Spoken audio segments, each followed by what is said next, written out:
హైదరాబాద్ గాంధీ భవన్ లో DCC అధ్యక్షులతో PCC chief సమావేశమయ్యారు. ఈ మీటింగ్ కు పార్టీ ఇన్ఛార్జ్ మీనాక్షి నటరాజన్ ముఖ్య అతిథిగా హాజరయ్యారు. డీసీసీ అధ్యక్షులు, నియోజకవర్గ కోఆర్డినేటర్స్ ఈ మీటింగ్ కు హాజరయ్యారు. జిల్లాలో పార్టీ పరిస్థితి, చేపట్టిన కార్యక్రమాలపై డీసీసీ చీఫ్ల రిపోర్ట్ అందజేశారు. మరోవైపు మహిళా బిల్లు, డీలిమిటేషన్ అంశాలపై చేపట్టాల్సిన కార్యక్రమాలపై చర్చిస్తున్నారు.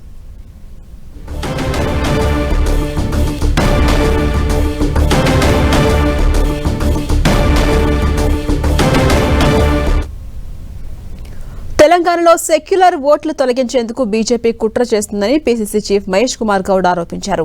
బీఏఎల్స్ పై ప్రత్యేక దృష్టి సారించాలని డీసీసీ అధ్యక్షులకు మహేష్ కుమార్ గౌడ్ సూచించారు. త్వరలోనే కార్పొరేషన్ పదవులను భర్తీ చేస్తామని తెలిపారు మహేష్ కుమార్ గౌడ్. ఎవరైనా అబ్జెక్షన్ చేయాలి అంటే త్రూ ప్రాపర్ ప్రొసీజర్. అదేంటి ప్రొసీజర్? అక్కడున్నటువంటి బ్లాక్ లెవెల్ ఏజెంట్ మాత్రమే అబ్జెక్షన్ చేయగలుగుతారు. నా ఓటు కలిగితే నేను పోయి అర్జీ పెట్టుకుంటే ఇన్నడు ఎలక్షన్ కమిషన్ అధికారి.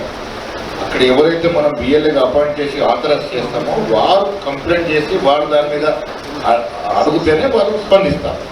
అధ్యక్షులంతా బిఎల్ఏ 1, వాళ్ళు అపాయింట్ చేసేవారు బిఎల్ఏ 2. ఈ బిఎల్ఏ 2 యొక్క పాత్ర చాలా ఇంపార్టెంట్ పాత్ర.